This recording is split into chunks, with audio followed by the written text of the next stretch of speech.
दोस्तों, क्या आप जानते हैं कि मृत्यु के बाद आत्मा का सफर कितना रहस्यमय और अद्भुत होता है? गरुड़ पुराण और अन्य धर्म ग्रंथों में ऐसे कई रहस्य छिपे हैं जिन्हें जानकर आप भी हैरान रह जाएंगे। आज हम बात करेंगे यमपुरी के 4 दरवाजों के रहस्य की। इन दरवाजों के पीछे छिपी कहानियां न केवल रहस्यमय हैं, बल्कि आपके रोंगटे खड़े कर देंगी। मित्रों, जब एक प्राणी इस नश्वर संसार को छोड़ता है तो उसकी आत्मा यमलोक की यात्रा पर निकल पड़ती है। इस यात्रा में आत्मा को यमदूत अपने साथ ले जाते हैं और वहां यमराज के सिंहासन के सामने प्रस्तुत करते हैं। यमराज, जिनके हाथों में गदा होती है और जो भैंसे की सवारी करते हैं, हर आत्मा के कर्मों का हिसाब रखते हैं। उनका यह कार्य चित्रगुप्त के माध्यम से होता है, जिनके पास हर जीवात्मा के पाप और पुण्य का लेखा जोखा मौजूद होता है। तो अब हम बात करते हैं यमपुरी के अद्भुत दरवाजों के बारे में। दोस्तों, गरुड़ पुराण के अनुसार यमपुरी में आत्माओं के लिए 4 दरवाजे बनाए गए हैं। ये दरवाजे आत्मा के कर्मों के अनुसार विभाजित हैं। तो क्या है इन चारों दरवाजों का रहस्य? आइए जानते हैं। सबसे पहला द्वार है पूर्वी द्वार। यह द्वार उन आत्माओं के लिए है जिन्होंने अपने जीवन में तपस्या, साधना और महान कर्म किए हैं। ये दरवाजा रत्नों और मोतियों से जड़ा हुआ है और इसके दोनों ओर गंधर्व, अप्सराएं और देवता खड़े होकर इन पुण्यात्माओं का स्वागत करते हैं। जब ऐसी आत्मा यहाँ पहुंचती है तो उस पर फूलों की वर्षा की जाती है। चित्रगुप्त उन्हें आदर सत्कार के साथ स्वर्ग के रास्ते पर ले जाते हैं।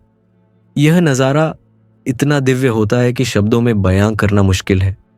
दूसरा द्वार, पश्चिमी द्वार। यह दरवाजा उन आत्माओं के लिए है जिन्होंने निस्वार्थ भाव से दूसरों की सेवा की है, धर्म का पालन किया है और तीर्थ यात्राओं में अपने प्राण त्यागे हैं। इस द्वार को अनमोल रत्नों से सजाया गया है। जब ये आत्माएं यमपुरी पहुंचती हैं तो उनके चेहरे पर एक अजीब सी शांति और संतोष होता है। यह द्वार उन्हें उनके अच्छे कर्मों के कारण स्वर्ग का मार्ग प्रदान करता है। उत्तरी द्वार, जो कि तीसरा द्वार है, यह द्वार उन आत्माओं के लिए है जिन्होंने हमेशा अपने माता पिता की सेवा की, सत्य बोलने का व्रत लिया है और दूसरों की मदद की है। इस द्वार को स्वर्ण और अन्य बहुमूल्य रत्नों से सजाया गया है। गरुड़ पुराण में लिखा है कि जब ये आत्माएं यमपुरी पहुंचती हैं तो इस द्वार से प्रवेश करते ही उन्हें दिव्य आलोक की अनुभूति होती है। यह मार्ग आत्माओं को सीधे मोक्ष की ओर ले जाता है। दोस्तों, अब बात करते हैं सबसे भयानक और डरावने दक्षिणी द्वार की, जो कि चौथा और सबसे अंतिम द्वार है। यह दरवाजा उन आत्माओं के लिए है जिन्होंने अपने जीवन में पाप किए हैं, जैसे मांसाहार, मदिरा सेवन, दूसरों को धोखा देना और भगवान की अवहेलना करना। यह द्वार इतना भयानक है कि आत्मा इसे देखकर ही कांप जाती है। यहाँ अंधकार, जंगली जानवर और असहनीय यातनाएं आत्मा का इंतजार करती हैं। वैतरणी नदी को पार करते हुए ये आत्माएं नरक के दुर्गम रास्तों से गुजरती हैं। उनके हर पाप का दंड उन्हें दिया जाता है।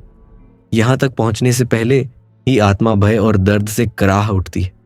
क्या आप वैतरणी नदी के बारे में जानते हैं? नहीं? तो ध्यान से सुनिए। गरुड़ पुराण में ऐसा वर्णन मिलता है कि पापी आत्माओं को वैतरणी नदी पार करनी पड़ती है।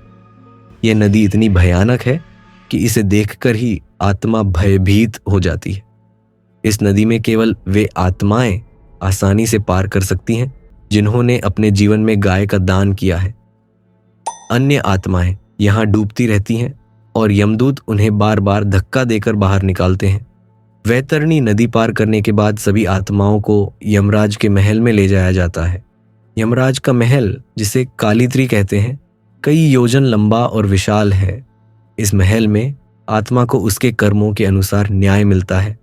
यहाँ चित्रगुप्त के लेखा जोखा के आधार पर आत्मा को स्वर्ग, नरक या पितृलोक में भेजा जाता है। यमराज के सिंहासन का नाम विचार भू है, जहां बैठकर वे हर आत्मा का निर्णय करते हैं। दोस्तों, ऐसे ही यमराज के नाम से भी कई रहस्य जुड़े हैं। क्या आप जानते हैं कि यमराज को अलग अलग नामों से भी जाना जाता है? उन्हें पितृ, कृतांत, शमन, काल, दंडधर और धर्मराज जैसे नामों से पुकारा जाता है। वेदों में यम को पितरों का अधिपति कहा गया है। साथ ही यमराज के द्वारपाल के रूप में 2 भयंकर कुत्ते तैनात रहते हैं, जिनकी 4 आंखें और चौड़े नथुने हैं। ये कुत्ते यमपुरी के प्रवेश द्वार की रक्षा करते हैं। क्या आपने कभी सोचा है कि लोगों के मरने के बाद पिंडदान और तर्पण क्यों किया जाता है? मित्रों, गरुड़ पुराण में कहा गया है कि मरने के बाद आत्मा जब पुष्पदका नामक नदी के पास पहुंचती है तो वहां उसे उसके परिजनों द्वारा किए गए पिंडदान और तर्पण का भोजन मिलता है। यह भोजन आत्मा को नई ऊर्जा प्रदान करता है और उसे यमराज के महल तक पहुंचने में मदद करता है। इसलिए पिंडदान और तर्पण अवश्य करना चाहिए। दोस्तों, हमारे गरुड़ पुराण में नरक की यातनाएं और मोक्ष के मार्ग के बारे में भी वर्णन किया गया है। इसमें बताया गया है कि जो लोग मर्यादा की सीमाएं तोड़ते हैं और पाप कर्म करते हैं उन्हें नरक की भयंकर यातनाएं सहनी पड़ती हैं, लेकिन जो लोग धर्म का पालन करते हैं वे मोक्ष का मार्ग प्राप्त करते हैं। भगवान विष्णु का नाम जपने और उनके बताए मार्ग पर चलने से हर आत्मा मोक्ष प्राप्त कर सकती है। तो मित्रों, यह था यमपुरी के 4 दरवाजों का रहस्य। अब यह आपके कर्मों पर निर्भर करता है कि मृत्यु के बाद आपको कौन सा द्वार मिलेगा। इसलिए भगवान विष्णु का स्मरण करते रहें और धर्म के मार्ग पर चलें। अगर आपको हमारा यह वीडियो पसंद आया हो तो कमेंट सेक्शन में जय श्री हरि अवश्य लिखें और वीडियो को लाइक एंड हमारे चैनल राशिफल चक्रा को सब्सक्राइब करना ना भूलें। फिर मिलते हैं ऐसे ही एक रहस्यमयी वीडियो के साथ। तब तक के लिए धन्यवाद।